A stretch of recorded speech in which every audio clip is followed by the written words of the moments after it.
General Khalid Naeem Lodhi اپنی زندگی بطور انجینئر آرمی کے آنے کے بعد ہی پڑھا. سادہ گھر سے تعلق رکھتے تھے, کوئی سفارش نہیں تھی, اور اپنے کیلیپر پہ اپنی شخصیت کے اوپر آپ اس عہدے تک پہنچتے ہیں. اور آج as a retired lieutenant general Khalid Naeem Lodhi sahib تجزیات پیش کرتے ہیں مختلف جگہوں پہ. سر السلام علیکم, کیسے ہیں آپ؟ وعلیکم السلام ورحمۃ اللہ. بالکل ٹھیک ہوں جی, آپ کی دعا سے. Thank you very sir much. It is so good to see you. آپ کو پتہ ہے کہ ہم بہت پاکستان آ رہے ہیں آپ سے نفس نفیس ملاقات کرنے کے لیے. بہت شکریہ. انشاءاللہ انشاءاللہ سر موسٹ ویلکم. سب سے پہلے تو میں یہ کہتی ہوں کہ کوئی شک نہیں کہ جنگ نے اپنی شکلوں کو بدلا تھا. یہ دو بدو جنگ ہوا کرتی تھی نیزوں اور تلواروں سے, اور اس کے بعد پھر اس نے اپنی حالتوں کو بدلتے ہوئے آج انتہائی لیٹسٹ ہے. اور آج آرٹیفیشل انٹیلیجنس کے ذریعے آپ سمجھ لیں, کیونکہ اب نئے سنا ہے جو وار ایروپلینز آ رہے ہیں, یہ فائٹر پلینز آ رہے ہیں, ان کی سیٹس ہی ایسی ہوں گی کہ پائلٹ سیٹ کے اوپر بیٹھے گا تو اس کا brain will be controlled by artificial intelligence. تو پاکستان کی فوج کو اور پاکستان کے اداروں کو اور پاکستان کے لوگوں میں ڈیوائڈ اینڈ رول کی صلاحیت یا وہ چیز پیدا کرنے کے لیے ہیلی کاپٹر, میں نے کیا کہا ہے, ہیلی کاپٹر, اینی ویز, تو لوگوں کو ڈیوائڈ کرنے کے لیے مختلف اداروں کو پہلے پامال کیا گیا. پھر آرمی کی یعنی ماں باپ کی توقیر کو یا ماں باپ کو بے توقیر بے عزت کرنے والی بات ہے. اور اب عدلیہ بھی اسی زمرے میں آتی چلی جا رہی ہے. کوئی ادارہ پیچھے نہیں رہا. مگر میں پریکٹیکلی اپنے دل سے کہنا چاہتی ہوں کہ کل کا جو ہیلی کاپٹر کا کریش ہوا, I feel very sad about it. یعنی دو ہمارے سینئر جرنلز جو بھی اس میں موجود تھے, اس کے پائلٹ جو تھے میجر تھے, دس از ویری سیڈ. اور قربانیاں دینے کے لیے یہ لوگ ہیں اور باتیں کرنے کے لیے ان پڑھ جاہل قوم. جی بہت شکریہ. میں اگر یہ کہوں کہ میرا وطن لہو لہو اور میری کبا تار تار, آپ نے جو بات کی, یوں لگتا ہے کہ اللہ تعالیٰ بھی ہم سے ناراض ہیں. جس طریقے سے دیکھیں فلڈ نے پورے ملک کو گھیر رکھا ہے, حد سے زیادہ بارشیں, اور غریب عوام سخت پریشانی میں مبتلا ہیں, کھانے پینے کو کچھ نہیں ہے, سر چھپانے کی جگہ نہیں ہے. اس کے بعد پھر آپ نے ہیلی کاپٹر کے حادثے کا ذکر کیا. اللہ تعالیٰ شہداء کے درجات بلند فرمائے اور ان کی فیملیز جو ان کو صبر عطا فرمائے.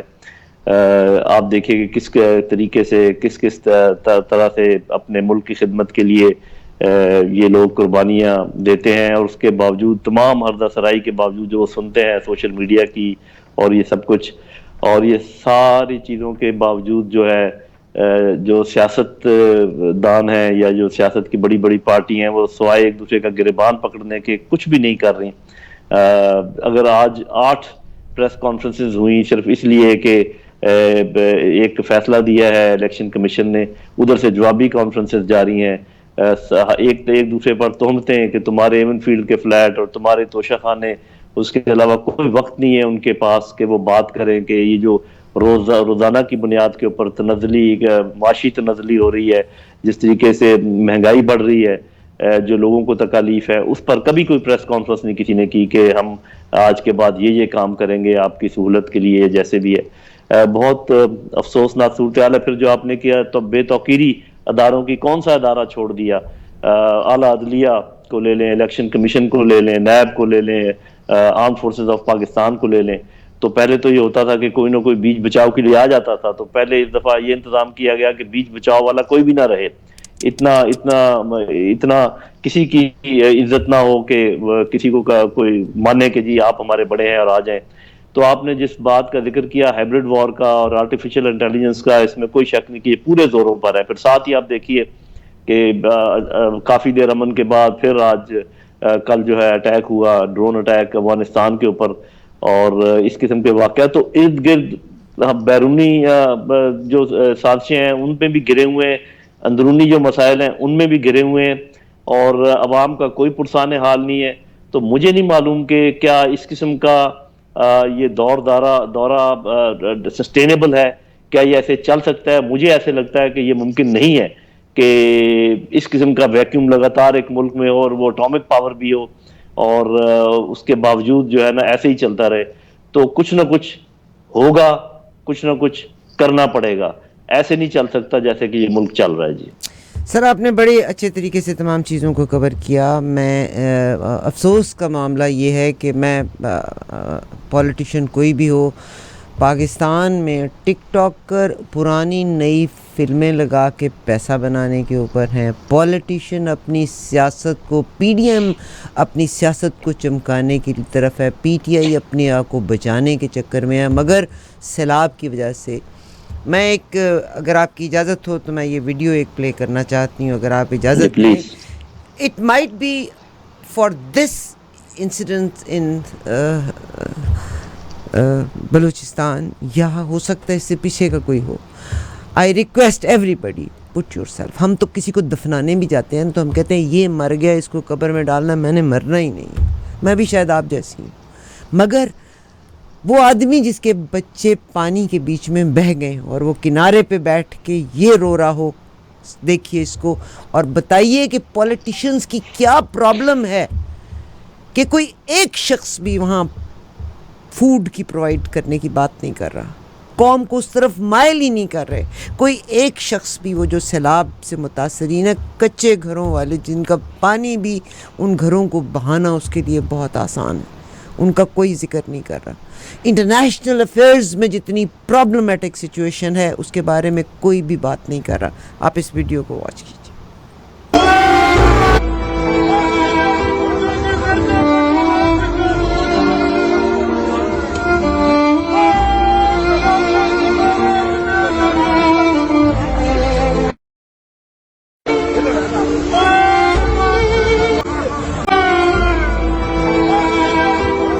It is so very sad. یہ تو جس کا مال ڈوب رہا ہے آپ اس سے پوچھیے گا.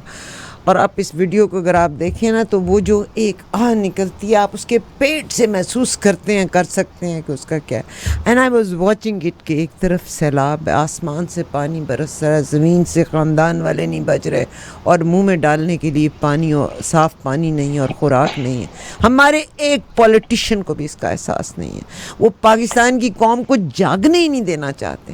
سر کیا فرمائیں گے؟ ایک آرمی وہاں مدد کو پہنچی ہے، قوم کو تو پتہ بھی نہیں کیا طوفان آیا ہوا ہے بلوچستان میں. جی میں آپ کے ناظرین کے لیے ایک چیز ضرور بتانا چاہوں گا کہ کافی ایسی تنظیمیں ہیں جس میں الخدمت ٹرسٹ ہے، جماعت اسلامی کی کچھ تنظیمیں ہیں، اور بھی کچھ پرائیویٹ لوگ ہیں جو اپنے طور بہت کام کر رہے ہیں اور کوشش کر رہے ہیں جتنا ہو سکتا ہے. لیکن وہ اتنا زیادہ اتنا بڑا یہ معاملہ ہے کہ شاید حکومت جب تک تمام پروونشل اور سینٹرل حکومتیں مل کر کوشش نہ کریں، یہ بہت مشکل کام ہے. اور جو آپ نے فوج کی بات کی تو فوج کا تو یہ خیر ہم کبھی، جب میں بھی فوج میں رہا ہوں، ہم کبھی کسی پر احسان نہیں جتاتے کہ ہم نے یہ کام کیا ہے اپنے ملک کے لیے، اپنی قوم کے لیے. ہم ہمیشہ یہ سمجھتے رہے کہ یہ قوم اپنا پیٹ کاٹ کر ہمیں پالتی ہے، تو جب ان کو ضرورت ہوتی ہے تو ہم اپنا پیٹ بھی کاٹیں تو ان کے لیے کم ہے. اور یہ چیز آپ نے شاید نوٹ کی ہو، کئی دفعہ میری سروس میں ایسا ہوا کہ ہم اپنا راشن جو ہمارے جوانوں کا راشن تھا سب مل کر اس میں سے آدھا جو ہے وہ بانٹ دیتے تھے، چاہے پکا کر بانٹیں چاہے ہم خشک راشن بانٹ دیں. لیکن ہمیشہ خوشی محسوس کرتے تھے اس قسم کی قربانیوں میں، اپنی جان کی قربانی بھی دیتے ہیں. تو آپ کو پتہ ہے کہ ہماری ماؤں میں اور جو دشمن کی کچھ مائیں، ان میں فرق، اگر آپ ان کا ٹی وی دیکھیں، جب ان کا چین کے ساتھ متبھیڑ ہوا تو اس نے پوچھا اپنے سپیریئر افسر سے کہ میرے بیٹے کو تم نے وہاں کیوں بھیجا. اور یہاں پر جب آپ کسی ماں سے پوچھیں، کسی باپ سے پوچھیں، وہ کہتے ہیں کہ میرا دوسرا بیٹا ہوتا میں بھی اس کو وہاں بھیجتا. تو فرق ہے بہت میری بہن، اس میں کوئی شک نہیں جذبوں کا. لیکن ایک لیڈرشپ کا انتظار ہے، ایک مسیحا کا انتظار ہے جو اس قوم کو نکالے اس مجدھار سے، جو اس قوم کو نکالے اس گہرے کھائی سے اور لے کے چلے آگے. جس کے لیے یہ ملک بنا تھا، پاکستان کا مطلب ہم سب جانتے ہیں.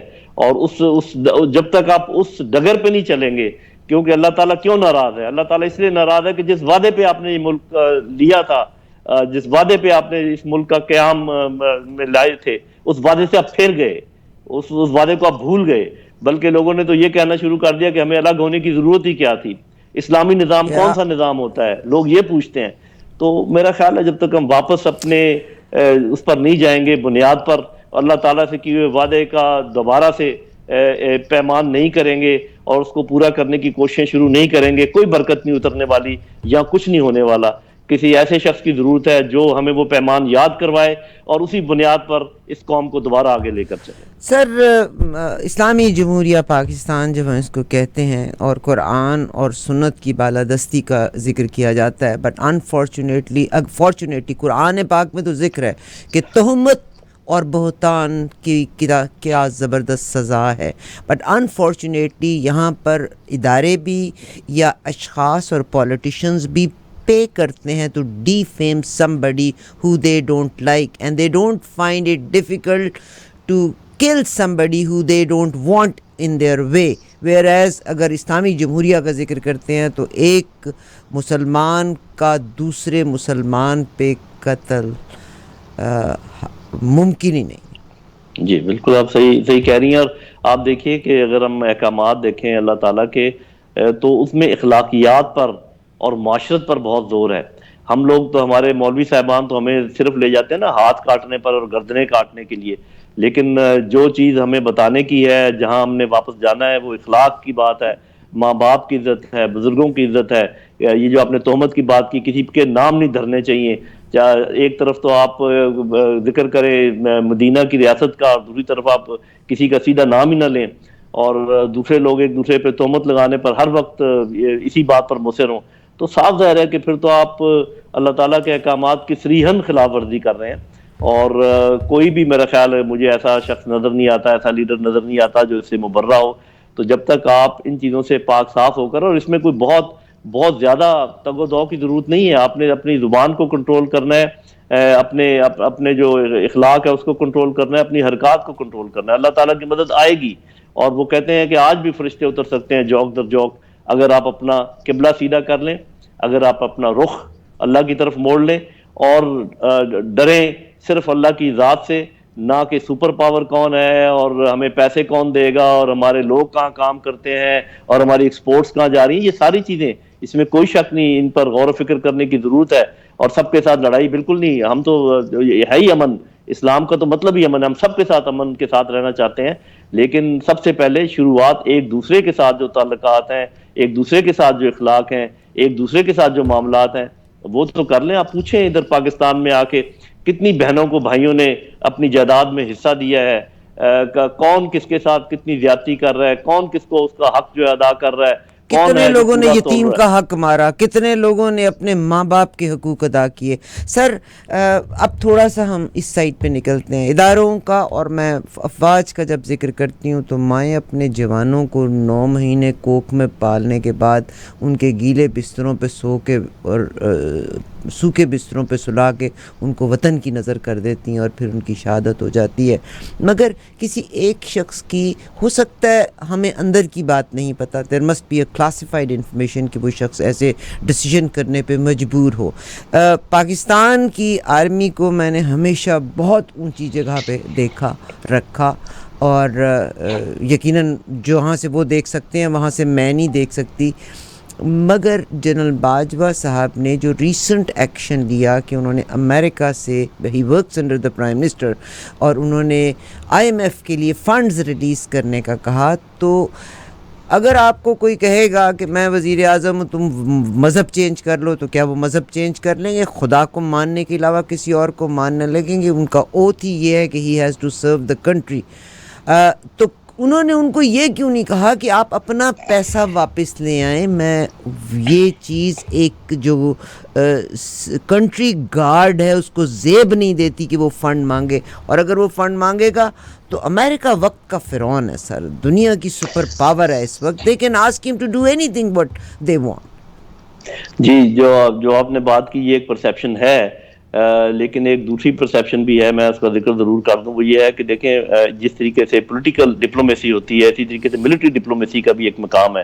اور ہماری جو افواج ہیں ان کے بڑے گہرے تعلقات ہیں مڈل ایسٹ میں، ٹرکی کے ساتھ، چائنا کے ساتھ، ایون امریکن اسٹیبلشمنٹ کے ساتھ. تو یہ وقتاً فوقتاً ملک کی مدد کرتے رہتے ہیں، اور یہ صرف اس PDM کی حکومت کے ساتھ نہیں، اس سے پہلے PTI کی حکومت کے ساتھ، اور اس سے پہلے PMLN کی حکومت کے دور میں بھی آپ نے بھی دیکھا ہوگا، ہم نے بھی دیکھا ہے کہ جا کر اپنے ملک کے لیے کوئی نہ کوئی کام کرتے ہیں. لیکن یہ جو آپ نے بات کی ہے، اس میں جن لوگوں کا اعتراض ہے وہ بنیادی طور پہ یہ ہے کہ جب بہت بڑی ایک پرسیپشن ایسی موجود ہے کہ جن کی وجہ سے یہ سب کچھ ہوا ہے، جنہوں نے لا کے آپ کو یہاں پر کھڑا کیا ہے، جس میں ایف اے ٹی ایف شامل ہے، جس میں آئی ایم ایف شامل ہے، اور وہ کس کے ایما پر ہوتا ہے یہ آپ بھی جانتی ہیں، میں بھی جانتا ہوں، کوئی اس پہ زیادہ لمبی چوڑی تقریر کرنے کی ضرورت نہیں. انہی کو اگر آپ کہیں کہ آپ جو مرض جس نے آپ کو دیا اسی سے آپ دعا لینے کی کوشش کریں، تو پھر صاف ظاہر ہے کہ ایسے سوال اٹھتے ہیں جو کہ آپ کے ذہن میں ہیں. لیکن میں جو سمجھتا ہوں کہ باجوہ صاحب نے اپنی طرف سے اچھی کاوش کی، کوشش کی، چاہے کسی کے کہنے پہ کی. انہوں نے جو باقی باتیں آپ کہہ رہی ہیں وہ کہیں یا نہیں کہیں وزیر اعظم کو وہ ہمیں معلوم نہیں ہے. لیکن اس وقت جو سب سے بڑی ضرورت وہ یہ ہے میری بہن کے، خاص کر نوجوانوں سے میری یہ اپیل ہے کہ یاد رکھیے کہ کوئی فوج آپ جب تک اس کے ساتھ پشت پر نہ کھڑے ہوں آپ کو کوئی جنگ جیت کر نہیں دے سکتی. لہذا فوج کے ساتھ جڑے رہیں. اگر آپ کے دل میں کوئی کڑواہٹ ہے بھی کچھ دیر کے لیے اس کو برداشت کریں، ہو سکتا ہے بعد میں آپ کو اندازہ ہو جائے کہ ایسا کیوں ہوا تھا اور کیسے ہوا تھا.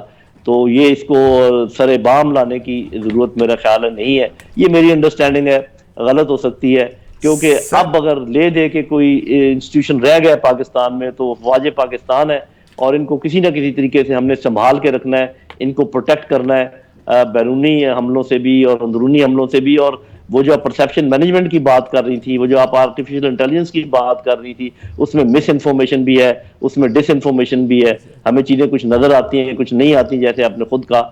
تو اس سلسلے میں ذرا محتاط رہنے کی ضرورت ہے میرے اپنے اندازے میں. سر آپ نے کرواہٹ کا ذکر کیا باجوہ صاحب کے اس، اور مجھے پتہ ہے باجوہ صاحب کے لیے تو میں کچھ بھی نہیں ہوں گی، مگر میں ایک پاکستانی ضرور ہوں، محب وطن پاکستانی ضرور ہوں. بہت جب بڑی میں پاکستانی پاکستان ہیں آپ. پیسہ دوں تو میرے پیسے کو فورن فنڈنگ کہنے والے سارے جہنم میں جائیں اللہ کر کے، ٹھیک ہے. مگر میرا اب کرواہٹ نہیں ہے، میرے دل میں زہر ہے، میرے دل میں زہر ہے کہ میرا محافظ اگر پیسہ مانگے گا تو وقت کا فرعون اس کو گھٹنوں کے اوپر ٹیک کے رکھ دے گا.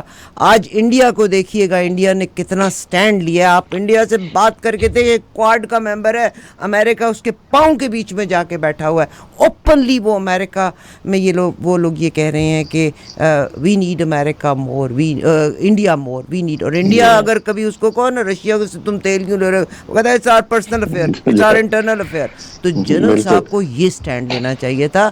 ہی could have sent his attache اور somebody else rather than asking himself, because of course they will kneel him down. جی بالکل، میں ہمیشہ کہا کرتا ہوں کہ لیٹے ہوئوں کو کون اٹھنے دیتا ہے. جی سر. اور دوسری بات، میں آپ کی اس بات سے بالکل متفق ہوں کہ اس سے زیادہ آپ کی عزت کوئی نہیں کرتا جتنی کی عزت آپ اپنی خود کرتے ہیں. تو اگر آپ اپنی عزت خود نہ کریں تو پھر آپ اپنی عزت دوسروں کے حوالے کر دیتے ہیں. تو یہ اس اینگل سے جو آپ نے بات کی ہے میں بالکل اس کی تائید کرتا ہوں، اور سر اس میں کا میں آپ حامی سے بھی. سوال کرنا چاہتی ہوں کہ جنرل صاحب نے پیسے مانگ لیے، مجھے پتہ ہے اس کا بہت سی باتوں کا جواب ہی نہیں ملتا. آج تک بے نظیر صاحبہ کے قتل کے اور ان کے قاتل، حالانکہ ان کے میاں جو تھے وہ پریزیڈنٹ آف پاکستان رہے، اور ان کا بیٹا اتنا ایکٹیو ہے، تو ماں کا اور بیوی کے قاتل تک کا پتہ نہ لگا سکے، سراغ نہ لگا سکے. میں یہاں پہ یہ کہنا چاہتی ہوں کہ کیا وجہ ہے کہ اتنے عرصے سے امریکہ افغانستان سے نکل گیا، آل آف سڈن ڈرون آتا ہے اور ایمن الظواہری کے اوپر اٹیک ہو جاتا ہے. امریکہ کا وعدہ تھا افغانستان سے، طالبان سے، کہ وہ نہیں کریں گے، مگر آج انہوں نے سٹینڈ لے لیا کہ جی ایمن الظواہری کو اپنے پاس پناہ دی ہوئی تھی تو ہم نے ڈرون کیا تو انہوں نے وائلیٹ کیا تھا. مگر اب کنسرن یہ ہے کہ ایران کے ساتھ امریکہ از ان پرابلمیٹک سچویشن. یہ ڈرون کس راستے سے آیا؟ کیا کوئی پاکستان میں بیس دے دی گئی ہے؟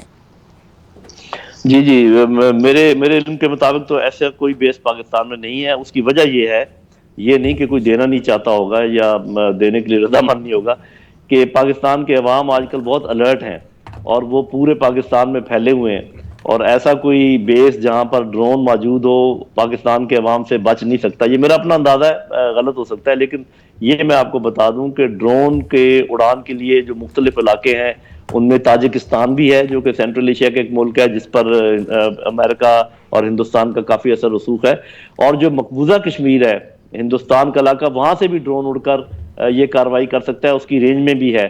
اور بحیرہ عرب سے، عریبین سی سے بھی اڑ سکتا ہے، لیکن یہ بات واقعی اگر بحیرہ عرب سے اڑے تو یا وہ ایران کے اوپر سے جائے گا یا پاکستان کے اوپر سے جائے گا. تو کیا پاکستان نے جانے دیا اسپیس دی یا اپنی؟ اجازت تھی؟ ایران جی تو نہیں دے گا سر. اور جی دوسری ایران بات میں آپ کو اتنا بتاؤں, آپ ٹل لگا لیں, انڈیا اپنے پاس سے بیسز نہیں دے گا.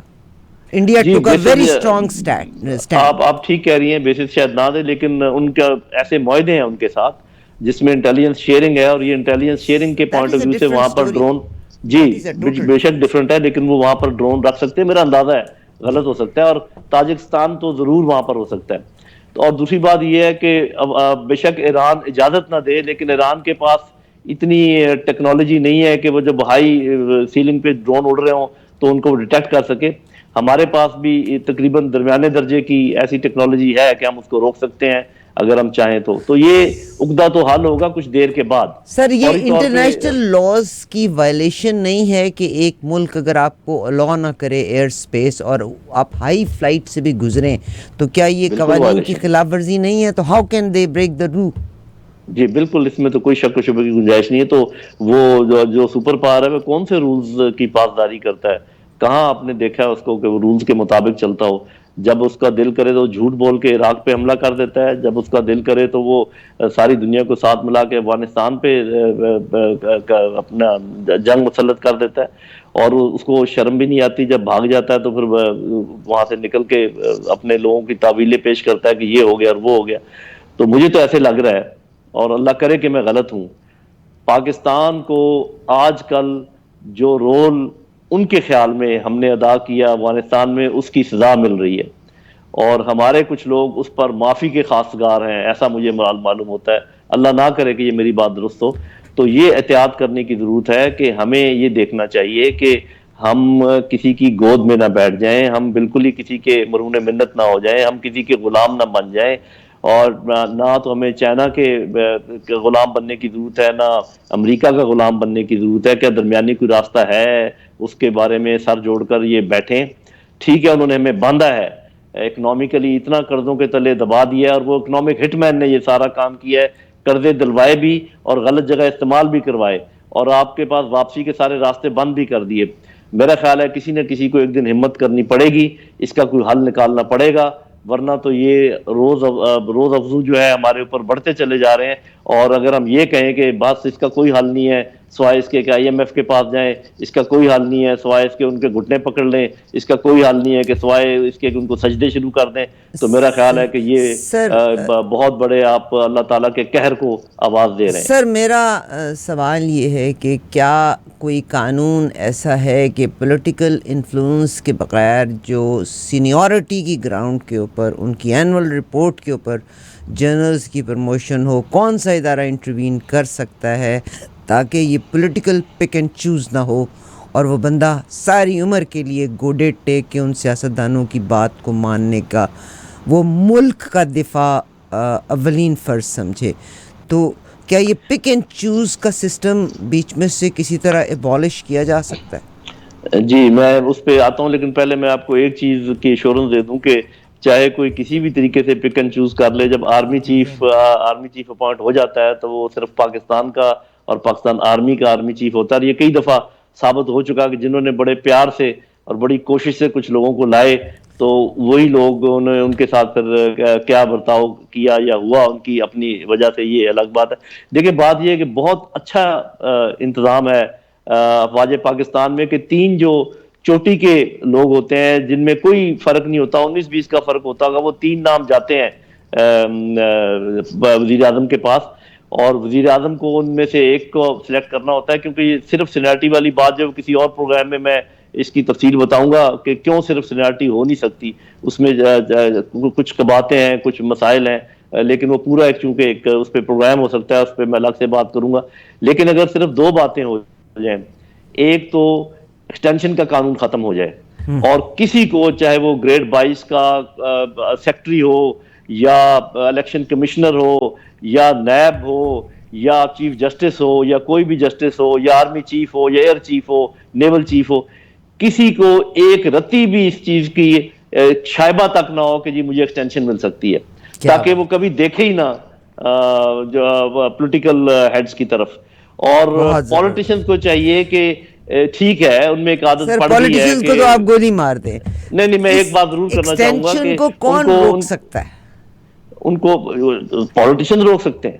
اور اب تو انہوں نے دیکھ بھی لیا ہوگا کہ اس کے جو مسائل پیدا ہوتے ہیں تو ان کو چاہیے کہ نہیں جس سر کے بھی پولیٹیشنز کو یو جو بھی کینٹ آتا ہے فوری طور پہ اس کا وہ بند کرے. اور میرا خیال ہے کہ خود اسٹیبلشمنٹ کو تقاضا کرنا چاہیے کہ آپ یہ اس قانون کو ختم کریں. سر جب اس کے امکان ہے اس کا اور یہ ہو بھی سکتا ٹھیک ہے. لیکن یہ ہے کہ یہ جو میرے چیف تک بات پہنچ گئی ہے, میرے پٹواری, میرا تھانے دار, میرا کمشنر, اور بات آ گئی ہے میرے چیف تک, یہ بہت خطرناک کام ہے. یا ہم انشاءاللہ افواج پاکستان کو پاکستانی پولیس کی طرح نہیں بننے دیں گے. بہت شکریہ سر. میرے ساتھ ایک بہت خوبصورت مہمان شامل ہے, وہ ایک سوال پوچھنا چاہتے ہیں, مگر میں اس سے پہلے جو یہ کہنا چاہتی ہوں, یہ جو الیکشن کمشنر ہے اس کی, یہ was he favourite to Bajwa صاحب, جنرل باجوہ صاحب؟ یہ مجھے کوئی اس کا علم نہیں ہے, ورنہ میں ضرور آپ کے ساتھ شیئر یہی ہے. کرتا. مگر اگین جناب حیدر مہدی صاحب بھی آپ سے ایک سوال پوچھنا چاہتے ہیں, اور میں ان سے ہمیشہ کہتی ہوں اینا بندہ خدا کی قسم آئی میں وٹنس, وہ پاکستان آرمی کی بات کرتا ہوا میں نے اس کو پھوٹ کے روتے ہوئے بھی دیکھا ہے.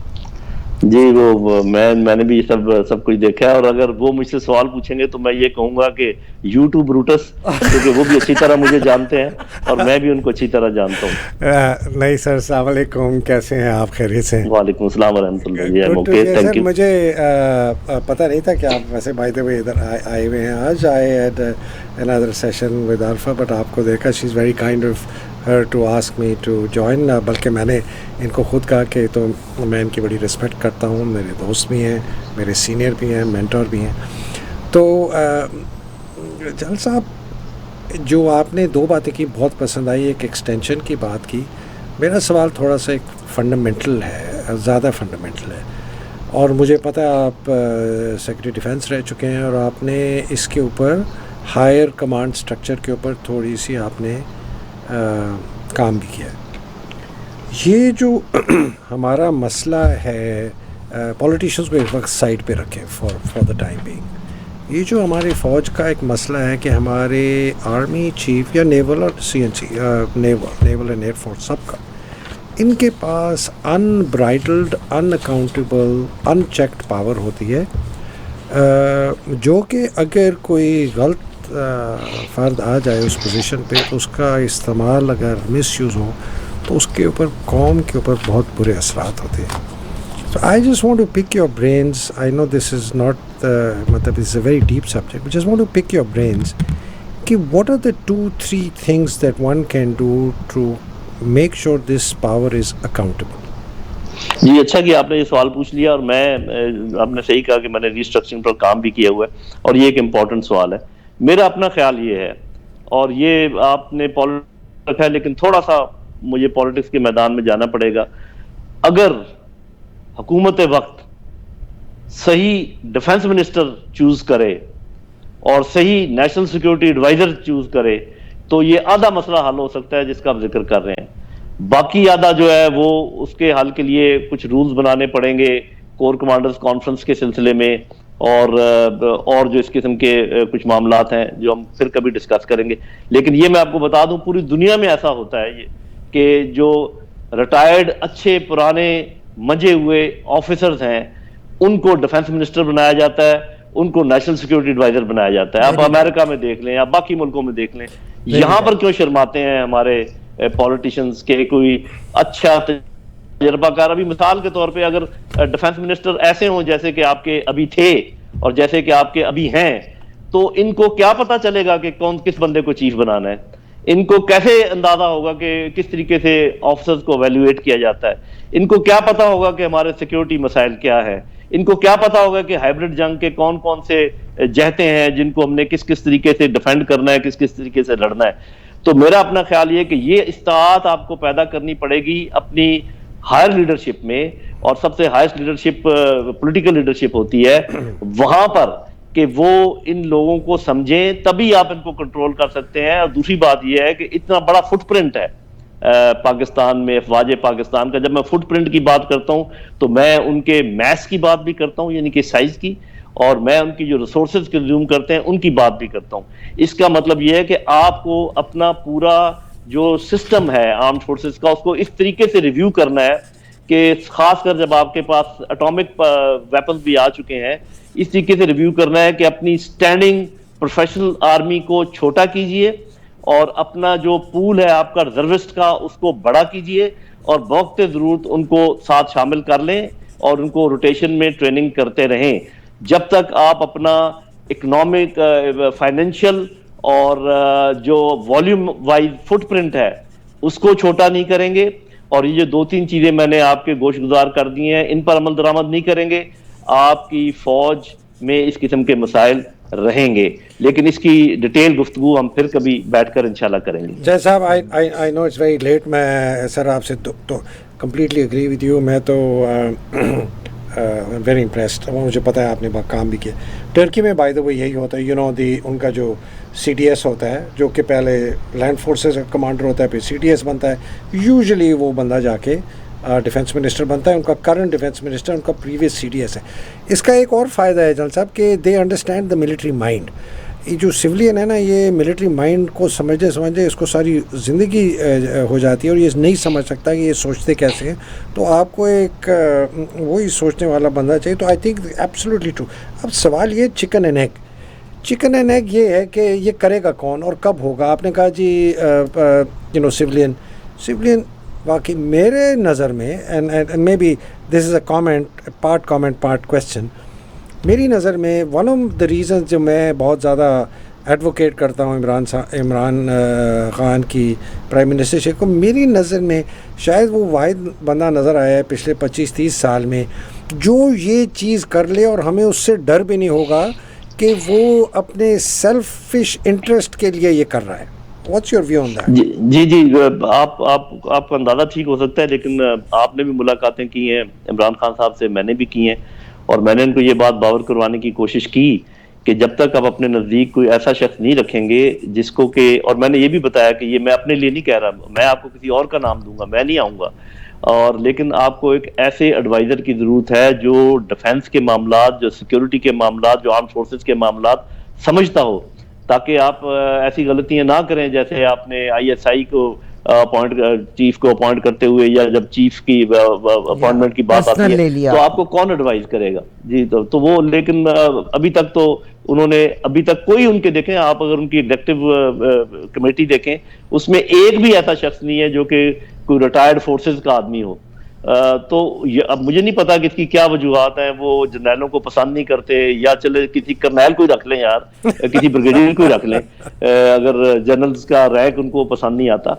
تو میں تو خود جا کے یہ ان کو کہہ کر آیا کہ اس طریقے سے, اور پھر میں نے یہ بھی سمجھانے کی کوشش کی کہ جب آپ اپنے نوجوانوں کو فری چھوڑ دیتے ہیں کہ وہ جو مرضی کہیں, جو مرضی ان کو دل کرتا ہے پوسٹ کرے سوشل میڈیا میں, اس طریقے سے ان کو روکنے کی ضرورت ہے کیونکہ افواج اس طریقے سے کمزور ہوتی ہیں. تو میرا اپنا خیال ہے آپ بھی کوشش کیجئے کہ عمران خان صاحب کو کوئی ایڈوائز کرے کہ مہربانی فرما کر کوئی اچھا جو ان کے پوائنٹ آف ویو سے عقل مند شخص ہے جس کی یہ بیک گراؤنڈ ایسی, اس کو اپنے نزدیک لے کر آئے. جی سر اس طرح کرتے ہیں, عارفہ بہن سے میں اجازت لوں گا اگلے چند دنوں میں, میرا آپ کا اگر اجازت دیں گی بہن تو وہ بھی کر لیں گے. آپ عمران خان کو بیچ میں لے کے, ان کی پرابلم کیا ہے کہ he is very stubborn. I am so sorry to say sir. اچھا پہلے مجھے میں ان سے ضرور سر میں آپ کا نمبر پاس کر دوں گی. General Lodhi you okay with doing a session with me? جی مجھے کوئی پرابلم نہیں ہے. Thank you. میں ہاتھ ہولے رکھوں گا. I know you are in Pakistan. نہیں آپ جتنا مرضی وزنی رکھیں, اگر میں آپ کا ہاتھ میں برداشت نہیں کر سکتا تو میں پھر کیسا ڈیفنس سیکرٹری, کیسا defence minister. Very nice talking to you. بہت شکریہ سر. جنرل صاحب میں, اللہ جانتا ہے کہ میں تہ دل سے آپ کی مشکور ہوں. میری آپ سے ریکویسٹ ہے کہ آپ مختلف مواقع کے اوپر, ایک چیز میں جو کہنا چاہتی ہوں, بیرون ملک جو پاکستانی ہیں وہ پاکستان کی محبت سے سرشار ہیں. یہ آپ یہی امیجن کر لیں کہ میری ماں بیمار ہے, آپ میرے بھائی ماں کے پاس ہیں, تو آپ کو ہر لمحے کی خبر ہے. جو کہ بیرون ملک ہیں وہ تڑپتے بھی زیادہ ہیں, اور اگر وہ فنڈ بھیجتے ہیں, اگر آپ کسی مسلم جماعت کو اور آپ کی یہ جو مدرسے ہیں ان کو فنڈ بھیجیں تو وہ فنڈنگ نہیں ہے, مگر اگر آپ شوکت خانم کو یا کسی ہاسپٹل کو یا کسی چیریٹیبل اور وہاں پہ پولیٹیشین کی انماسٹی بھی ہو اور اگر وہاں پیسہ بھیجا جائے، انڈس ہاسپٹل کو ہم میں سے بے شمار لوگ یہاں آتے ہیں، یہ جو واٹر ویلز ہیں ان کے لیے فنڈز اکٹھا کرتے ہیں، تو آپ کل کو سمجھیں گے اٹس اے فارن فنڈنگ. یہ میرے ساتھ میرے ایسوسیٹ بیٹھے ہوئے ہیں، جب پارٹیشن ہوئی تھی آدھی فیملیاں انڈیا رہ گئی تھی، he is married to his cousin, she is from India, اور کل کو ماجد جمال نے، اس کا مطلب ہے جتنے واٹر ویلز کو ڈونیشن دی ہے تو دیٹ از انڈیا کی ڈونیشن ہوگی، because his wife, it's a family unit. اور یہاں پہ جنرل صاحب سے کہیں، اپنے پولیٹیشنز کے سے کہیں، اور جو مر رہے ہیں سیلاب سے ان کا خبر لو، خدا کا واسطہ ہے. یہ ہیلی کاپٹر میں آپ نے 2 میجر جنرل اور لیفٹیننٹ جنرل کو مروا دیا، ان سارے سیاستدانوں کا جہاز اڑائیں سر. نہیں، اللہ نہ کرے کہ یہ کرنے کی ضرورت پیش آئے. آپ صحیح کہہ رہی ہیں، لیکن میں آپ کو ایک بات بتاؤں کہ جتنا مرضی یہ، پہلی بات تو یہ کہ میں اس بات پہ کنونس ہوں کہ جتنی اس وقت بڑی جماعتیں ہیں سب نے کانسٹیٹیوشن کی بے حرمتی کی ہے، سب نے لا کو اپنے قدموں کے نیچے لتاڑا ہے ود نو ایکسیپشن، چاہے کوئی کسی کو اچھا لگے یا برا لگے. اور یہ بھی میں بتا دوں کہ یہ پاکستان میں قانونی طور پہ کسی کو آپ لیڈرشپ سے ہٹا نہیں سکتے. آپ نے دیکھ لیا کہ نواز شریف سزا یافتہ ہے، نواز شریف کو منع کیا ہوا ہے کورٹ نے کہ آپ کسی پولیٹیکل پارٹی کو ہیڈ نہیں کر سکتے، اور وہ کر رہے ہیں. کون شارٹس کال کرتا ہے؟ تو مذاق سر عام اڑایا جا رہا ہے. آج انہوں نے مذاق اڑایا ہے سسٹم کا کہ جی اس کو تو کیس کو حل ہونے میں 8 سال لگ گئے، میرے لیے تو جی آئی ٹی بن گئی تھی واٹس ایپ کے اوپر. And they don't have shame in their mind کہ ہم پاکستان سے پیسہ لے کے اڑے ہیں. ایک ہوتا ہے ملک سے پیسہ نکال لینا، ایک ہوتا ہے ملک میں پیسہ ڈال دینا. اور یہ جو بھی ہوا ملک میں پیسہ آیا تھا. بھٹو صاحب اگر چاہتے ہیں نا تو وہ کسی بھی ملک میں جا کے اپنی جان بچا سکتے تھے. یہاں تو دل میں درد بھی ہوتا ہے، درد کیا گوڈے میں درد ہوتا ہے تو علاج کرانے کے لیے انگلینڈ جا پہنچتے ہیں اور دبئی جا پہنچتے ہیں. بھٹو صاحب نے اسی ملک میں رہے، غلط کام کیے ہوں گے، he is a human being. Imran Khan اس میں کوئی شک نہیں ہے کہ جو شخص اپنے والد صاحب کا جنازہ اٹینڈ کرنے نہ آئے، اپنی ماں کو تابوت میں بند کر کے بھیج دے اور کہے کہ آپ ان کا جنازہ پڑھ دیں اور میں نہیں آؤں گا، اس کو اپنی جان اتنی پیاری ہو، تو وہ پھر عوام کو اندازہ لگانا چاہیے نا کہ جی وہ کس کے بچوں کے آگے. اور پھر کیا ایسے ہی ہوتا رہے گا کہ خاندان اس ملک پر حکومت کرتے رہیں گے؟ اب تو ایک اسلامی جماعت نے بھی اپنے خاندانی موروثی سیاست شروع کر دی ہے، اپنے بھائی کو آگے لے آئے، اپنے بیٹوں کو آگے لے آئے. تو یہ کیا ہے؟ مطلب یہ کیا؟ اور انہوں نے اپنے بھائی کو جو پروموشن دلوائی تھی سر، وہ بھی آف دا وے جا کے دلوائی تھی. آپ کو پتہ ہے he was deputy commissioner in Karachi, he was appointed. فضل الرحمان صاحب کے ایک بھائی کو انہوں نے اور بڑا نیچے سے اٹھا کے اوپر لے کے آئے تھے. سانس کیوں ضائع کرتی ہیں عارفہ ان لوگوں کی بات. اینی وے جناب، ایک بات میں یہ کہنا چاہوں گا آخر میں کہ جب پبلک کی سپورٹ اوور ویلمنگ ہو تو پھر چاہے آپ چوں کریں یا چاں کریں، پبلک جو ہے یہ سب جانتی ہے، یہ حاوی ہو جائے گی. اور مجھے نظر آ رہا ہے کہ اس نظام کو ٹھیک کرنے میں بھی عام آدمی جو ہے وہ اور نوجوان نسل رول پلے کرے گی. نوجوان جی بالکل سر، میں آپ کی بہت ایسے اٹس ویری لیٹ ان پاکستان، اور جس پوزیشن کے اوپر یہ ہیں مطلب دے نیڈ اسپیس. پاکستان میں تو ایک بندے کو گانا آ جائے نا نکما سا کمپیوٹر کے اوپر تو وہ بھی بڑا ہیرو بن کے سی ڈی پہ پلے کرنا شروع کر دے. تو کیا آپ کہہ رہے ہیں جنرل صاحب گانا گائیں؟ نہیں، جنرل صاحب کی بڑی بات ہے. میں خدا کی قسم، میرا لواں احسان مند ہے کہ آپ بتائیے اٹ از اراؤنڈ 2 o'clock ان پاکستان. جی ٹھیک ہے سر، آپ کا بہت شکریہ فار بینگ ود اس. بہت شکریہ جی، سب کو السلام علیکم، اللہ حافظ. Lieutenant general Khalid Naeem Lodhi sahib secretary defence کے طور پہ رہے professionally. He is an engineer, did his engineering in army, and ان کا بہت شکریہ.